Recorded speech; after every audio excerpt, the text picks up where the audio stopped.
you can also possibly turn the gallery off so that you can see what's on the screen, but I'm not sure about that. All right, start again if you would, reading Numbers 13, 1 to 21. Okay. God spoke to Moses, saying, "Send agents to scout the land of Canaan, which I am giving to the Israelite people, and send someone from each of their ancestral tribes, each one a chieftain among them." So Moses, by God's command, sent them out from the wilderness of Paran, all of them being men of consequence, leaders of the Israelites. Okay, so just summarize what's going on here. What do you hear? Well, Moses is saying God told him to tell agents to scout the land of Canaan, Okay, and claims that God claims he's giving the land of Canaan to the Israelite people. okay. And one from each tribe, Yeah, and each and that is the chief, and each is the chief of the tribe, right. right? So we now know, both because they're called chiefs and because it says all of them are men of consequence. The Torah, right, is going out of its way to describe the people who are going into the land, right? Yes. It's saying it in more than one way. So Mhm. now from verse 4, probably to 16, it's going to be the names from the tribe of and the name of the person.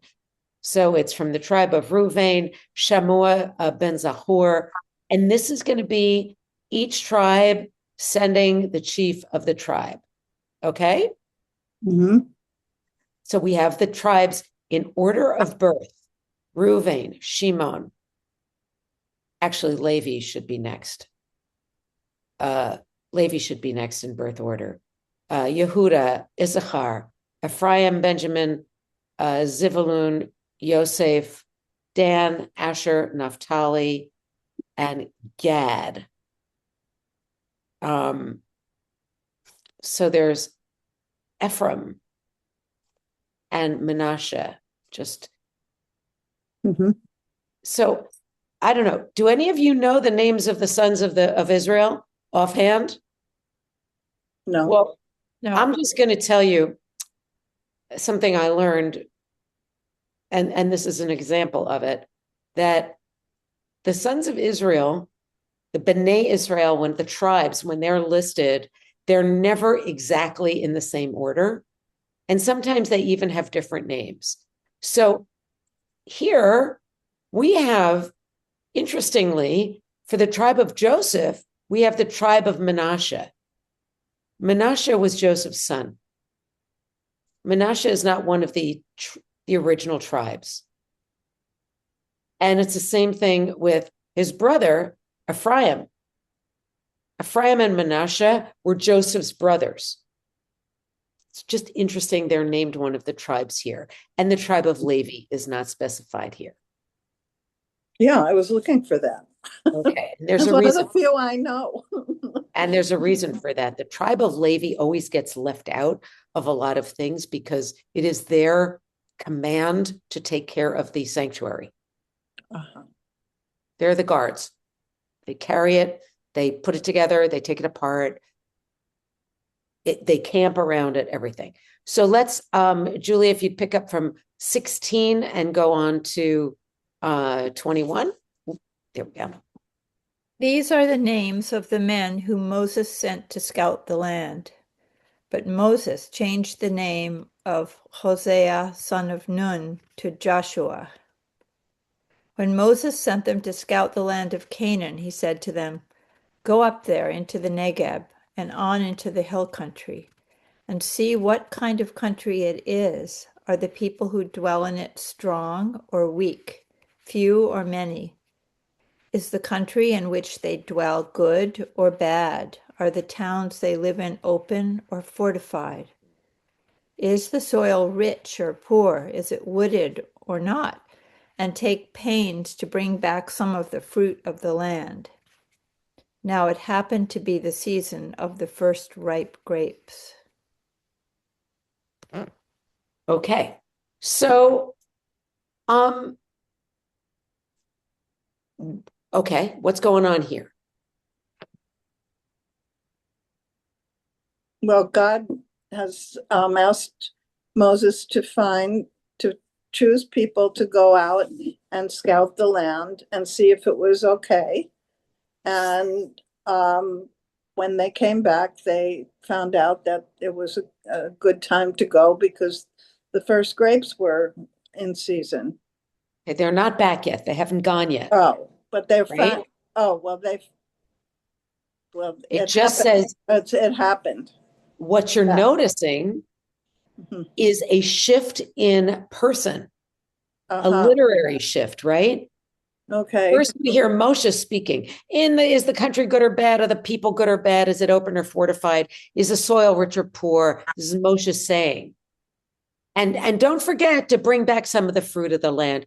And here comes the narrator. Uh-huh. Who says, now it happened to be the season of the first ripe grapes. Hmm. So it's always, I always find it interesting Hmm. when things change like that. Like who's speaking? Who's speaking? Why did the narrator have to tell us that there? Mm-hmm.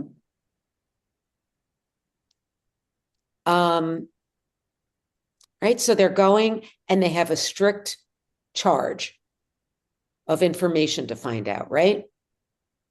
Mm-hmm. Okay. Um, and so um okay. So these are the first 20 verses, and I'm gonna pick them up and put them in the chat. I have a question. Yeah, good. So can I ask that question Yeah. now? They're Yeah. given the land. Why do they have to go scout it? Because at the very first thing, the God is telling to Moses that I'm giving this land to Israel. So why is Moses telling them to go scout it now? Does it matter if it's good or not good? Well, what an interesting question. Um, that's a very interesting question. Why do they? All right. So let's just say, all right, let's just remember. How's that? Who are these people? Who are these people from Well, from these tribes? Where are they from? Yeah. well, I made the probably error. The reason I was late was because I got caught up in reading the whole thing and I kept going. And Yeah. and I read and I read and I read, and then all of a sudden it was 4 o'clock and I was late. But what I found out was that, well, first of all, they were the Israelites who were um, rescued by God after leaving Egypt. Yes. They were confused people because they were homeless and they didn't know where they belonged. And if God promised them, the land of milk and honey, but there are a lot of things had happened on the way, and they weren't sure if they trusted God at this point, or the message coming from Moses and Aaron about what God was telling them. And so they were, I think, getting unruly, and they were having trouble believing that this was their destiny. So are you saying Question. that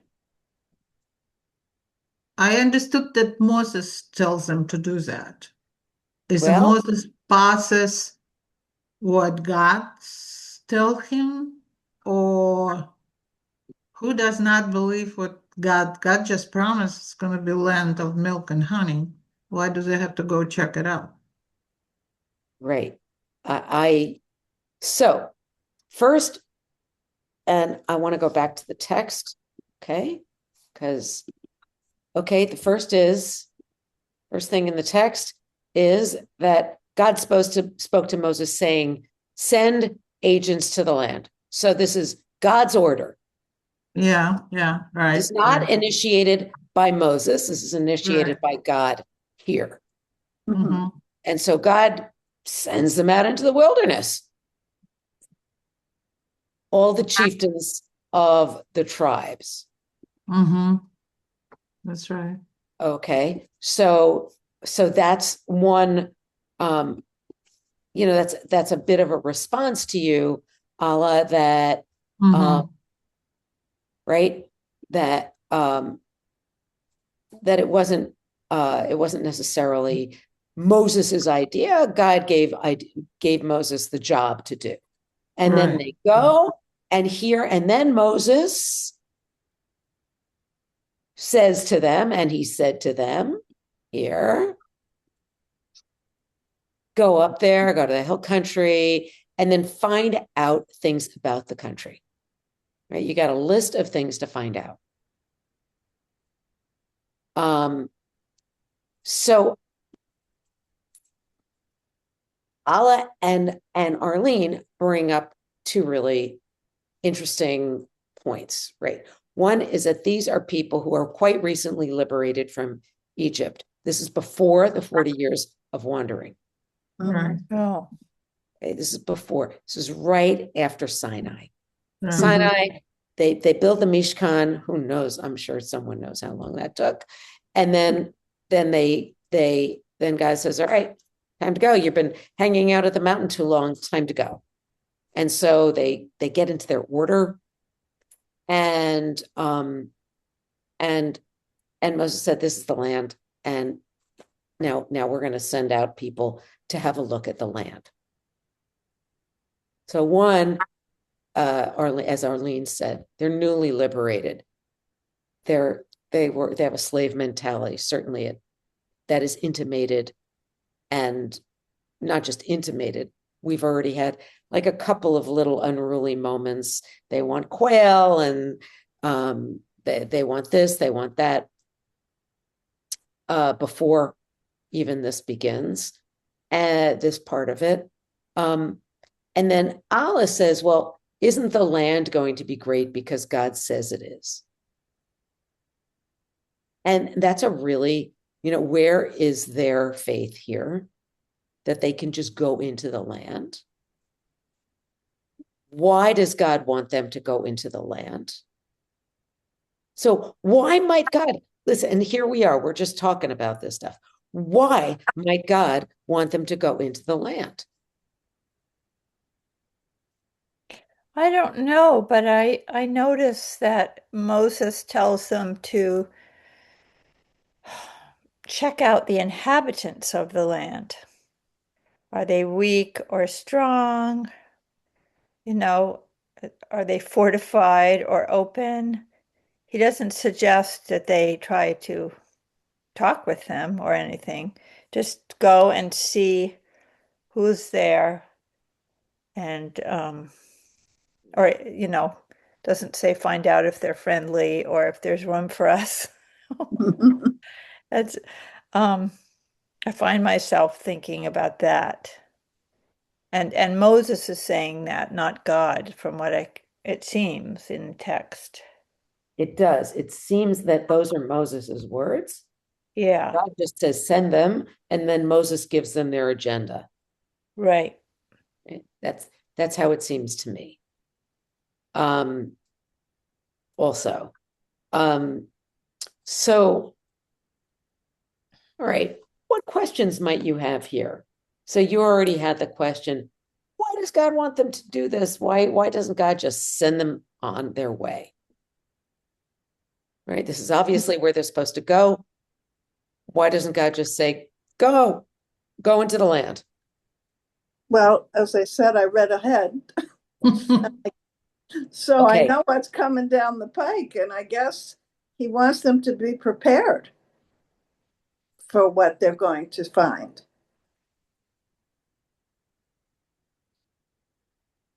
What do you mean? Well, if they just march in and they don't understand who's there and what it is, then they can't be prepared to deal with it. So this is a kind of warning, in a sense, that before you jump, you better see how far it is and what's there. Okay, so God is doing this so that they're not going to have any unreasonable expectations, that they Or will only have reasonable expectations. or mean What is there? surprises or whatever. Okay, all right. Okay, and But also, I think as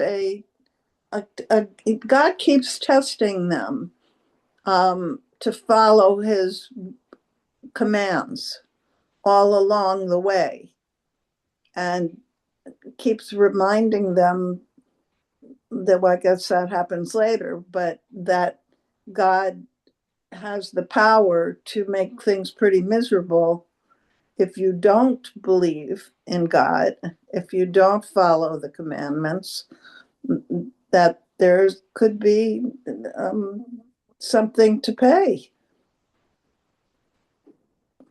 It's a warning.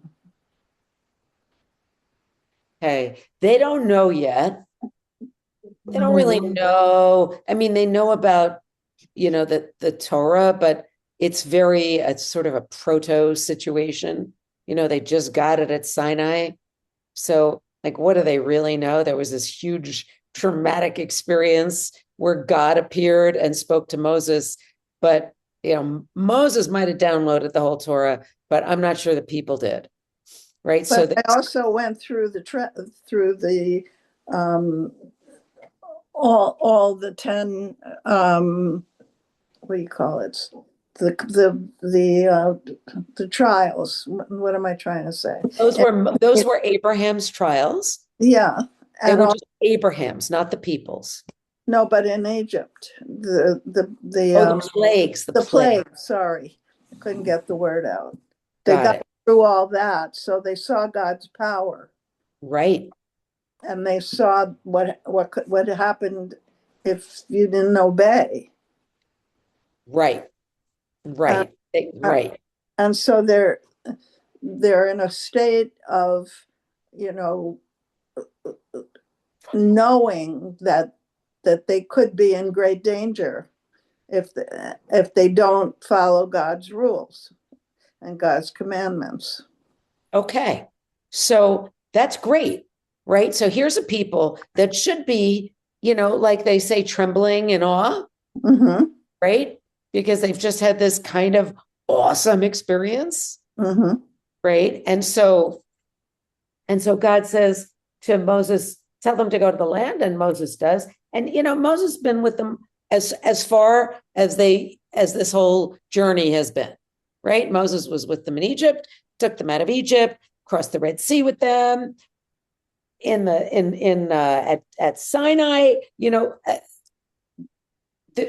Moses is no stranger.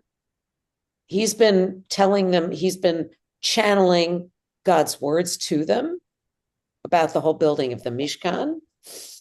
And so, and now God wants them to go into the land. Okay. So let's just say you're the people, like you're of the people. Let's just say you are, all right. So now I'm just going to go back and look at the text, because there are some people who are mentioned more than once by name. This guy, Joshua. Mm-hmm. Okay. Joshua, and there's going to be one more person. Nun, wasn't it? Oh, that one? Caleb. Oh, Or okay. Caleb. How do you pronounce it? In Hebrew, it's Caleb, and in English, it's Caleb. Okay. Right? And so Caleb or Caleb, and here his name was Hoshea, and he became Yehoshua. Uh-huh. So a yud was added to his name, which it's not nothing. Like name changes in the Torah mean something. And what does it signify? Great. Thank you for asking.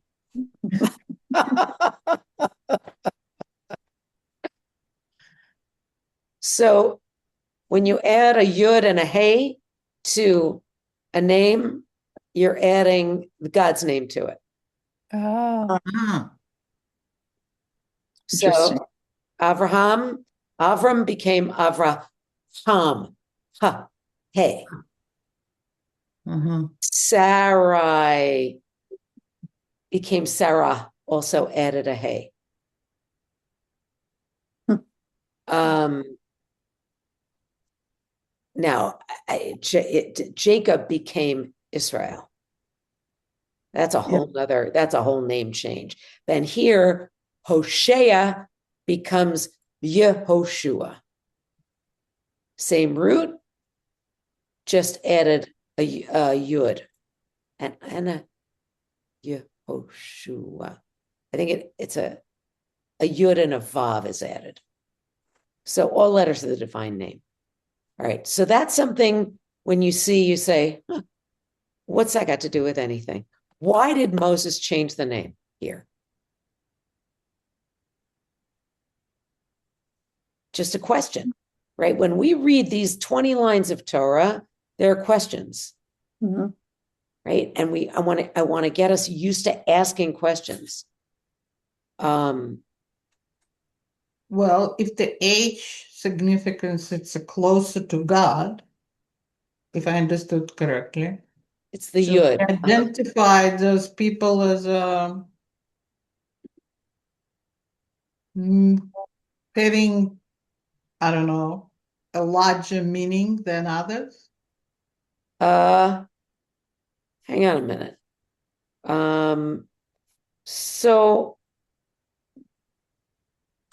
So here it is. Here's the name Hoshea. Hey, Vav Shin Ayin. That's the name Hoshea. And this is Yehoshua. So the difference is that there is a yud in front, Mhm. right? That's the name change. And that in this, that's going to signify some touch of the divine is involved here. Mhm.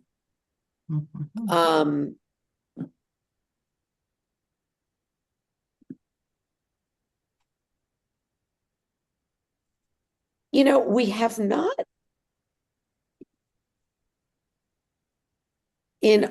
so far in the Torah, we haven't had people sending other people places, right? We've been following the single stories, Abraham's story, Isaac's story, Jacob's story, right? And usually the people who are going to new places are our patriarchs, right? The first command to Abraham is what? What does God say to Abraham? Go forth. That's right. Lech lecha, go. Get up and go. So in some ways, God has sent our patriarchs hither and yon. Now, all of a sudden, it's a very different tone here. We're going to look at this land.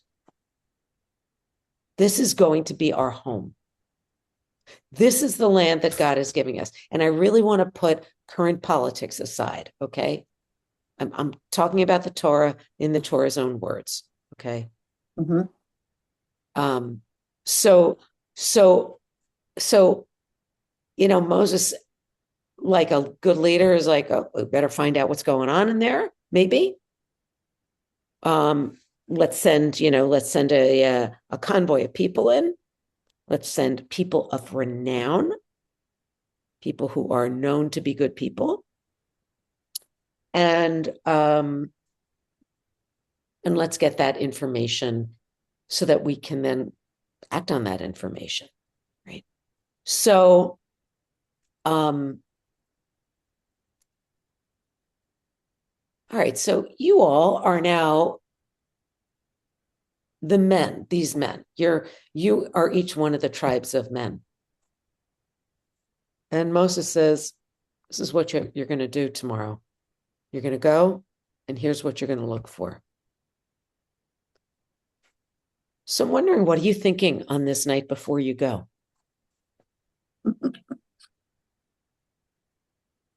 Well, I mean, on one hand, they might be very eager because they, like, they've been sitting around and wondering, and now this feels like they're getting to where they're Right? maybe able to settle down, and so they're probably eager and excited. Okay. After all this time, I'm really eager. I'm excited that I'm not going to be sitting around, that I'm going into a land that is a place I'm going to be able to have a house. All I've ever known is being a slave. Okay, anybody else? Well, I mean, there could be a lot of different personalities in that list of men of consequence. So you be So, one of them. You be one of them. yeah, so I suppose there could be somebody who is feeling the weight of responsibility. You know, will will they be able to agree with each other and find a way to explore the land Yeah. and Yeah. meet Yeah. what they meet? So you don't even know about these other 11 guys that you're going in with. Like, Right. am I going to be able to like even work things out with them that we can do this thing? Right. They're Yeah. all men of consequence from different tribes. So Right. it's gonna be Right. So that guy, I already know that guy I don't really agree with. right. Uh-huh. Uh-huh. Okay. Yeah, I could see that. I could see thinking, this is so much trouble. Maybe we should just go back where they gave us free food and we don't have to worry about this. This seems like a lot of work. Yeah. I mean, it could be a moment of, yeah, of, who is Moses anyway? Maybe he just got stuck in a thunderstorm and it wasn't God. He made up this list of rules and, we were men of consequence. Do we have to do what he says? So I want you to write down some of the things you've said here, right? That we're men of consequence. Do we really have to listen to Moses?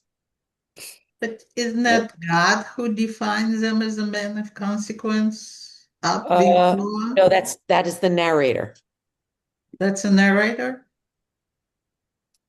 It says, Go get my pencil. so Moses, by God's command, sent them out from the wilderness, all of them being men of consequence, leaders of the Israelites. That's the narrator Mm-hmm. who's describing them. And then goes on to say what their names are.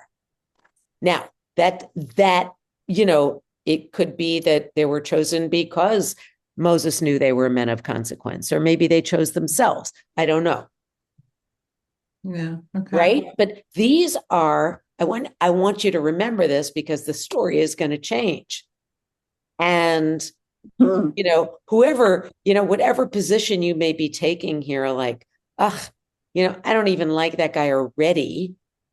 How am I even going to spend the month and a half with him that is going to take for us to go around the land? Or, what if he wants to go one way and I want to go to another? How are we going to protect each other? Or maybe, I'm the person who just wants to go back to eating garlic and cucumbers in Egypt. Or maybe I'm pretty excited because God said this is the place we can live. And I really want to have a place for my flocks and my children that is safe and we can be free and just live a nice life. Right? All of these people. Because when we come together next time to read this, I want you to remember what you were thinking. So it's really hard to do that unless you write it down. Yeah. If I might take a liberty to compare that to the immigration, my own immigration, Yes. and think back about this, I don't know, 300 people that gathered after crossing the border and listening to what we are told to do and thinking ahead. I mean, everybody was glad we left, but majority of the people expected things to be given. I left. I struggled. I was encouraged to leave, and I left. I've done my duty. There were a lot of people, and I dare to say 75, 80% or higher expected to be things to be given to them. Right. Now And it's my I, turn. yeah, and that's what I think kind of this group of people that struggle and were taken out of Egypt by God. And now I have to go continue to fight in unknown and do something again. Mm, Wasn't I already promised something mhm. when we left? So, and I'm like Arlene, since I read ahead. I think that's what motivated them to be scared later on. So, Sorry. that's going to be, and I would just say that, one of the, look, every year I read it, I know what's going to happen. Yeah, right. Right? So the challenge is to come at it with fresh eyes, like you never saw it before. Mhm. And what is this saying?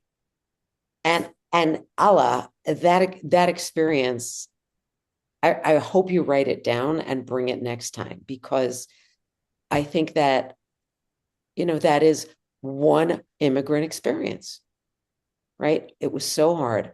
I worked so hard, and this is going to be easier. And I'm done working hard. And I mean, I know a lot of people who, and I get it. You just feel like, I've already done so much. Why do I have to keep doing? It doesn't seem Yeah. so. All right, as promised. The surprise of aging. As part of each session, we're going to learn a song that is a part of the prayer. And I decided to do Ashrei, because Ashrei, we're just going to do the first couple of lines of Ashrei, because Ashrei is said 3 times a day. And it is really the piece of liturgy it's in the Mincha service. So it's basically Ashrei and then the Amidah. So we see Ashrei a lot, and it has an important role. So here's the first line: Ashrei Yoshvei Veitecha, Od Yahalalucha Sela. Okay, you guys try it. Ashrei Yoshve Say, Techa Yeteka Od Od Yahalucha Halelucha Stella. Selah. Sela. Selah. Try it again. Ashrei Yoshvei Ashrei. Veitecha. Ashrei Yoshvei Say, Veitecha Techa. Od Od. Hal- Ye. Halelucha Hallelujah. Stella. Stella. Selah. So so this word Yahalalucha, Halelucha. they should continue to praise you. Yahalalucha. Let them praise you. What does Ashrei mean? Ashrei is fortunate. Ah, So fortunate are those who live in your house. Let them praise you truly. And then the second line is Ashrei ha'am shekacha lo. Ashrei ha'am she'adonai Elohav. You guys try it. Ashrei Shekacha lo. lo. Ashrei Ha'am she'adonai she'Adonai Elohav. Eloheinu. All right. I'm going to put this into the chat if I can, although the chat is a little upset with me right now. Yeah. The chat is mad at me. That's amazing. The chat's mad at me. Okay. No. That was a bad idea. Okay, let's try that.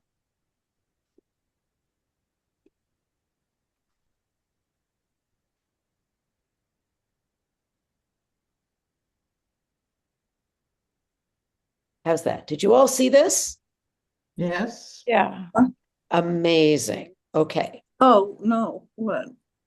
In the chat, Arlene? Shut. I have to go I don't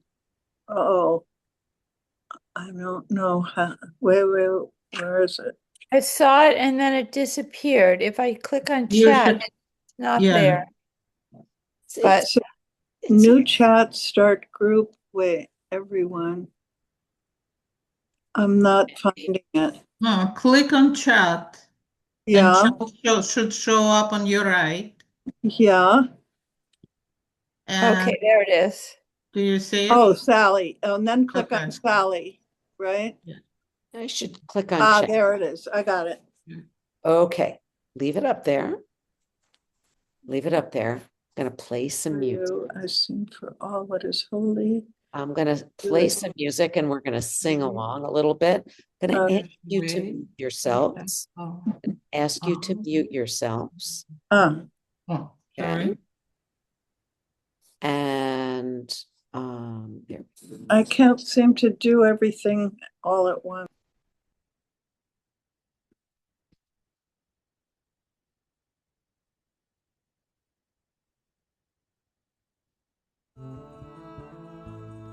Okay, you should have the words on your screen and hearing the music.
Okay.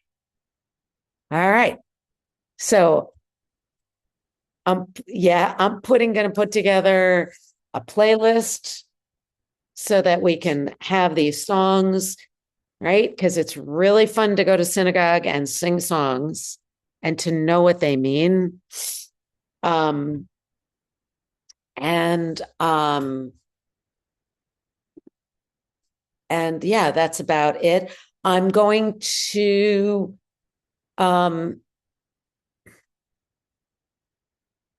sit with this week a little bit, these 20 verses. Read it again. Make notes in your Chumash if you have a Chumash. Make notes. Keep whatever you're writing down, whatever you're thinking about this, is food for something you might want to learn more about. Okay? All right. Good job, ladies. Good Thank job. you. Good night. Good night.